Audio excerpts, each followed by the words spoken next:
Good evening. बहुत दिन बाद फिर से हम लोग मिल रहे हैं। 2 यूनिट हम लोग ऑलरेडी कंप्लीट कर चुके हैं और इस बार बारी है तीसरे यूनिट का पहला चैप्टर का।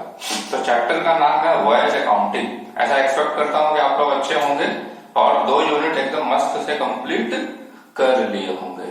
तो चलिए आज हम लोग स्टार्ट कर लेंगे 3rd यूनिट।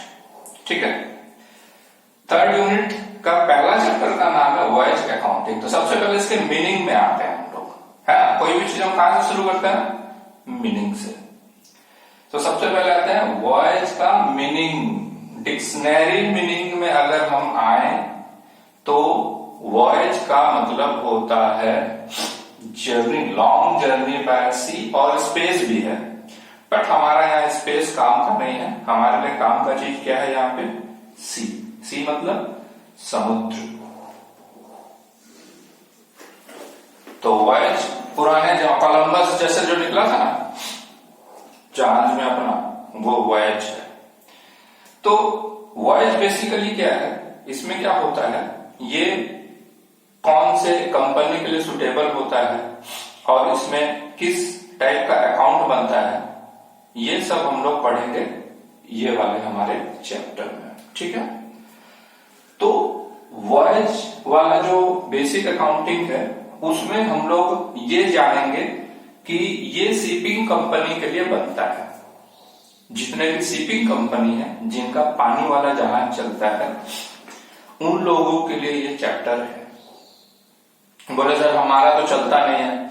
अरे तुम्हारा नहीं चलता है लेकिन तुम कभी काम कर सकते हो ना, अकाउंटेंट बनोगे वहां पे, हाँ, तो उसके लिए एप्लीकेबल है।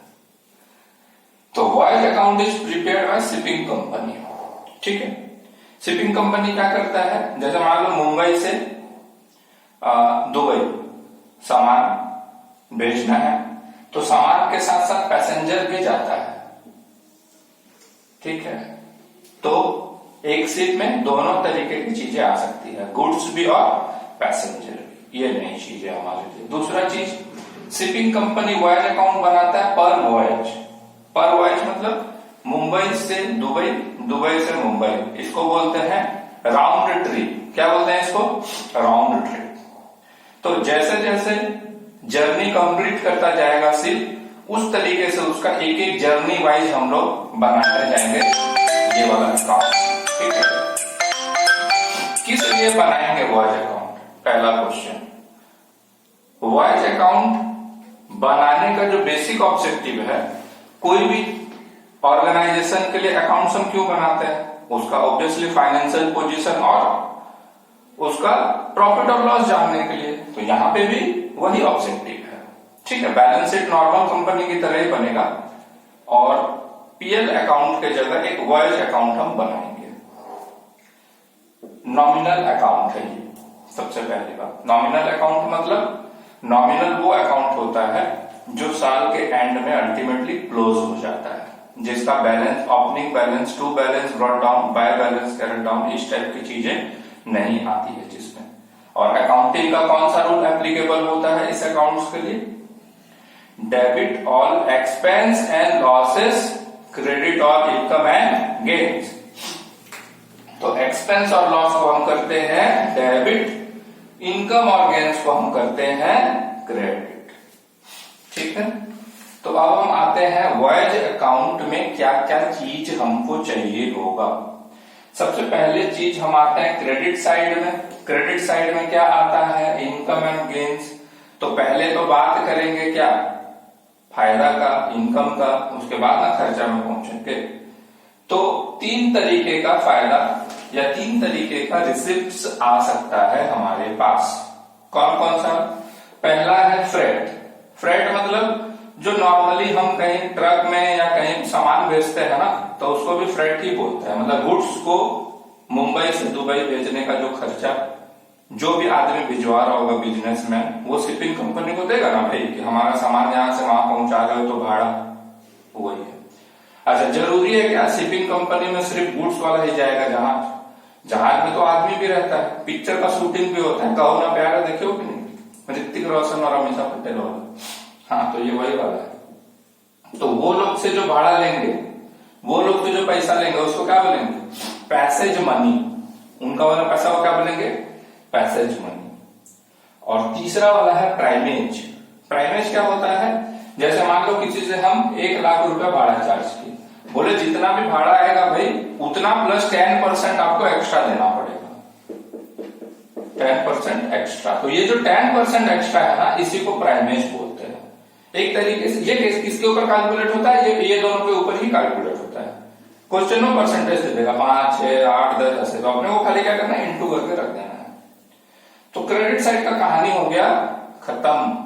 अब आते हैं हम डेबिट साइड में। डेबिट साइड में सबसे पहला आइटम क्या दिख रहा है आपको, brokerage and commission to agent. क्या दिख रहा है, brokerage and commission to agent. Agent मतलब अब शिपिंग कंपनी है, तो हमारे तुमको कुछ सामान भेजना है बाहर, तो तुम डायरेक्ट शिपिंग कंपनी पे अप्रोच करोगे या उसके कमीशन एजेंट लोग को अप्रोच करोगे। नॉर्मली हम छोटे आदमी मतलब कमीशन एजेंट लोग के पास जाते हैं, वो शिपिंग कंपनी से बात करके हमारा सामान भिजवाते हैं। समझ आ गया। तो उस तरीके के एजेंट को नाम दिया गया है चार्टर एजेंट। क्या नाम दिया गया है यहाँ पे, चार्टर एजेंट। इसमें कमीशन, एड्रेस कमीशन नाम आ सकता है, ब्रोकरेज आ सकता है, कुछ भी आ सकता है, बट वो होगा क्या, कमीशन। और हमारे लिए मतलब शिपिंग कंपनी, हम यहाँ पे क्या है, शिपिंग कंपनी, तो हमारे लिए क्या है, वो खर्चा है, क्योंकि कमीशन दे रहे हैं हम उनको। क्लियर ना। दूसरा खर्चा आएगा इंश्योरेंस के नाम पे, और यहाँ पे इंश्योरेंस 2 चीज का होता है। क्या क्या, एक होता है भाड़े का इंश्योरेंस और दूसरा होता है पूरे जहाज का इंश्योरेंस। बोले सर ये भाड़े का इंश्योरेंस पहली बार सुन रहे हैं, जहाज का इंश्योरेंस तो समझ आता है। भाड़े का इंश्योरेंस मतलब ये जो इनकम हम कमाए हैं ना, अब मान लो कि हम पैसा ले ले किसी से और बीच में जाके जहाज टाइटैनिक बन गया, मतलब डूब गया, तो वो पैसा जो हमको मिला था वो हम रख पाएंगे कि जो आदमी मेरे को दिया था भेजने के लिए वो वापस ले लेगा? हाँ जी, वो तो उसको तो वापस देना पड़ेगा क्योंकि उसका काम तो हुआ नहीं है। तो जो भी भाड़ा है उसका क्या इंश्योरेंस करवा लेते हैं कि इनकेस जहाज डूब गया या कोई लॉस हो गया तो कम से कम हम लोग को वो पैसा कंपनी, इंश्योरेंस कंपनी से मिल जाएगा। और दूसरा है हल, नाम देता है यहाँ पे हल। हल मतलब वो चलाने वाला नहीं, हाँ जहाज वाला, सिर्फ तुम सिर्फ बोलो ज्यादा अच्छा रहेगा तुम्हारे लिए। तो सिर्फ का इंश्योरेंस, सिर्फ बहुत कॉस्टली होता है, पता होगा, टाइटैनिक देखे होगे तुम लोग, आप बहुत बड़ा सा एकदम पूरा सेटअप रहता है। ये दोनों ही इंश्योरेंस जो होता है, क्योंकि हम लोग 11th क्लास में पढ़े थे टाइप्स ऑफ इंश्योरेंस, उसमें क्या था मैराइन इंश्योरेंस। मैराइन मतलब वो जहाज वाला इंश्योरेंस को मैराइन इंश्योरेंस बोलता है। ठीक है। आते हैं थर्ड, स्टोर्स। स्टोर्स मतलब अब जहाज चल रहा है तो 1 दिन 2 दिन 3 दिन वाला तो कहानी है नहीं, महीने महीने चलता है जहाज। तो जहाज में कुछ सामान भी तो होगा कंज्यूम करने के लिए, होगा कि नहीं होगा, होगा। तो जो भी जहाज में सामान हम रखे हैं कंज्यूम करने के लिए, मान लो छोटा सा एग्जांपल ले लो, कोयला चाहिए वहां पे, तो वो स्टोर्स आइटम है। ठीक है। तो उसका कैसे कैलकुलेशन करना है, नॉर्मल ओपनिंग स्टॉक दिया होगा क्वेश्चन में, परचेज दिया होगा, लेस क्लोजिंग स्टॉक। मतलब एक जर्नी में, जर्नी शुरू होने से पहले कितना ओपनिंग स्टॉक है अपने को पता है, जर्नी शुरू होने से पहले कितना सामान हम खरीदे हैं और खत्म होने के बाद कितना बच गया है, तो जो डिफरेंस अमाउंट है मतलब उतना हम यूज किए तो वही हमारा खर्चा है, उसी को हम डेबिट करें। नेक्स्ट करते हैं जो हमको दिख रहा है वो पोर्ट चार्जेस। ये क्या होता है पोर्ट चार्जेस? पोर्ट चार्जेस मतलब ये होता है बच्चों लोग कि पोर्ट जो है वो किसी एक आदमी का नहीं रहता है, वो गवर्नमेंट का होता है बेसिकली, है ना। क्योंकि पोर्ट में तो बहुत सारा, रेलवे स्टेशन गवर्नमेंट का है ना, रेलवे का है ना। तो जब आप रेलवे स्टेशन में कोई सामान आप भिजवाते हो, अगर आपका बिजनेस होगा तो और कहीं सामान बेचते हो तो आपको ये चीज आइडिया हो। तो रेलवे क्या करता है, उसके प्लेटफॉर्म को यूज करने के लिए, उसका स्टोर हाउस को यूज करने के लिए आपसे कुछ पैसा लेता है, उसको पोर्ट चार्जेस बोलते हैं। ठीक है। वैसे ही शिपिंग कंपनी में भी ऐसे ही होता है, जब उसका पोर्ट को यूज करते हो सामान को चढ़ाने उतारने में, वो रखता है वहां पे अलाउ करता है कि पोर्ट में आप अपना सामान रखो, वहां पे आवर्स के बेसिस पे चार्ज होता है, जितना देर आपका सामान पड़े रहेगा उतना आपको भाड़ा देना है, उसका चार्जेस देना है। ठीक है। इसको पोर्ट चार्जेस बोलते हैं। ये कौन लेता है? पोर्ट अथॉरिटीज लेता है, सरकारी डिपार्टमेंट होता है। इसके बाद आता है स्टीव जॉर्ज चार्जेस। ये अमिताभ बच्चन वाला चार्जेस है, कूली गोविंदा वाला भी है। और जो हमारे खतराजपुर में जो होंगे वो लोग को पता होगा, हेमाली लोग, है ना। लोडिंग अनलोडिंग मतलब बेसिकली जो शिप में से लोडिंग और अनलोडिंग होता है ना, उसका खर्चा को हम लोग क्या बोलते हैं, स्टीप डोर चार्जेस बोलते हैं। ठीक है। और एक और आइटम नया हमको दिखेगा, light house expense. Light house expense क्या है, हम लोग देखते हैं बहुत सारे मूवीज में सी का जो कोस्टल एरिया होता है ना, वहां पे बड़े बड़े टावर्स टाइप के होते हैं और उसमें एक लाइट का वो दिखा, वो बेसिकली जहाजों को डायरेक्शन दिखाने के लिए होता है। मतलब ताकि जहाज अपना रास्ता ना भटक जाए, सही डायरेक्शन में जा रहे हैं उसको कैसा पता चलेगा, तो वो लाइट हाउस वाला उसको गाइड करने के लिए होता है। तो वहां जो आदमी रखे हैं, पोर्ट अथॉरिटीज या कोई भी रखा हुआ, तो उसको तो पैसा देना पड़ेगा कि नहीं देना पड़ेगा, ऑब्वियसली देना पड़ेगा।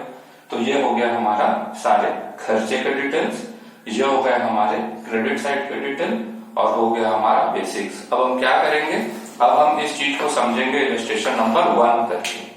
ठीक है, रेडी। हाँ, तो आते हैं इलस्ट्रेशन 1 में।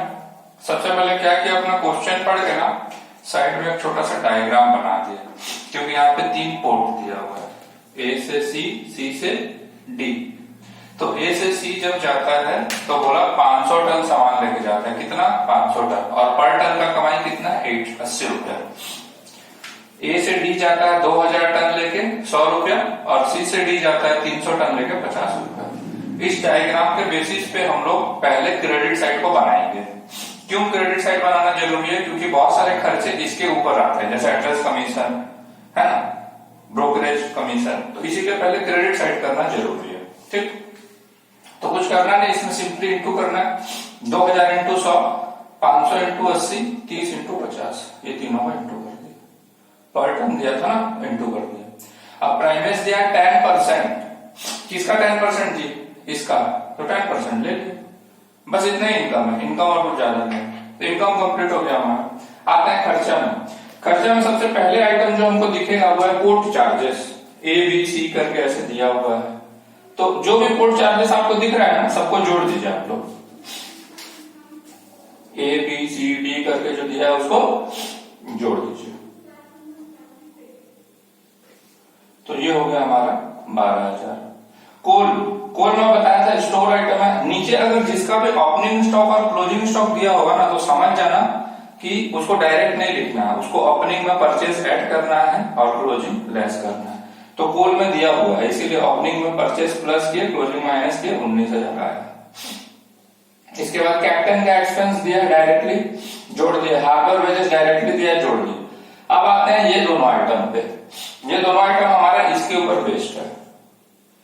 बोलता है एड्रेस कमीशन 5% है, किसका, फ्रेट का, तो टोटल फ्रेट निकाल के 5%, टोटल फ्रेट निकाल के 3% ब्रोकरेज, दोनों का आइटम हो गया। अब आते हैं मेन चीज है इंश्योरेंस। इस पे इंश्योरेंस कैसे हिसाब होता है, 2 टाइप का इंश्योरेंस बताया था, एक फ्रेट पे और एक जहाज पे। फ्रेट पे बोलता है 0.5% है, तो 2,80,000 का 0.5, तो 1403 इंटू कर लेना। जहाज का बोलता है 1%, जहाज का कॉस्ट दिया है 12 लाख, तो 12 लाख का 1% ले लिया। ठीक है। स्टोर, और एक तो स्टोर आइटम दिया है कोल के अलावा भी, तो उसमें भी same opening plus purchase minus closing वाला फॉर्मूला लगा आ गया, कोई हाथी घोड़ा नहीं है उसमें, एकदम सिंपल है। नेक्स्ट आते हैं डेप्रिसिएशन। ध्यान देना यहाँ पे डेप्रिसिएशन में 5% लिखा जरूर है, बट कितने मंथ का है वॉयज पहले वो देख लो, 2 महीना सिर्फ ना, 1 फरवरी से शायद 31 मार्च में वॉयज दिया हुआ है, तो 2 महीने हुए, तो इसीलिए 12 लाख का 5% 2 महीना। तो बोले सर इंश्योरेंस में ऐसा क्यों नहीं किया, इंश्योरेंस का रेट ही है वो, वहां पे पर एनम नहीं है, डेप्रिसिएशन में पर एनम करना पड़ेगा। नेक्स्ट है सैलरीज एंड वेजेस, 2 महीना का लेना है, 2 महीना इंटू 2 कर दिया इसलिए। इसके बाद इधर का माइनस करोगे तो आ जाएगा। पहला नंबर बहुत इजी है, ठीक है, बेसिक्स के साथ पढ़ना, मीनिंग पढ़ना, नंबर करना, क्लियर हो जाएगा। बहुत ही जल्द हम लोग सेकंड पार्ट लेके मिलेंगे, जो कि और ज्यादा इंपॉर्टेंट है, और तुम्हारा वो सेकंड पार्ट में चैप्टर खत्म हो जाएगा। तब तक के लिए